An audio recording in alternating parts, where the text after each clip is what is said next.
ప్రకృతిని పూజించువాడు కన్ను పొడుచుకున్న కానరాని చీకట్లోకి వెళ్ళిపోతాడు. ప్రకృతిని పూజించకూడదు. ప్రకృతిలో ఆయనను వెదకాలి, ఆయన జ్ఞానాన్ని వెదకాలి. దేవుడు ఒక్కడే అనే భావన తప్పు అని మీ నోటితో మీరు అన్నారు. ఒకే దేవుడు మాకు, మీకేమో 10 మంది దేవుళ్ళు ఉన్నారు అంటున్నారు. అసలు ఒకే దేవుడు ఒకే రూపం ఉండడం అనంత మూర్ఖత్వం ఇంకోటి లేదు ఆధ్యాత్మిక తత్వంలో.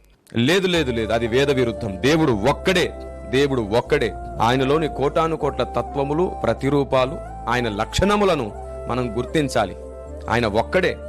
చాలా స్పష్టంగా రాయబడింది శ్రీమద్ ఆంధ్రవచన శుక్ల యజుర్వేదంలో 17వ అధ్యాయము 27వ మంత్రంలో ఖచ్చితంగా రాయబడింది. అతడు మన పాలకుడు, ఉత్పాదకుడు, విధాత, సమస్త లోక జ్ఞాత. అతడు ఒక్కడే, సమస్త దేవతల పేర్లు గలవాడు. ఒక్కడికి అన్ని పేర్లు ఉన్నాయి కానీ అన్ని పేర్లు కలిగిన అనేకులు లేరు.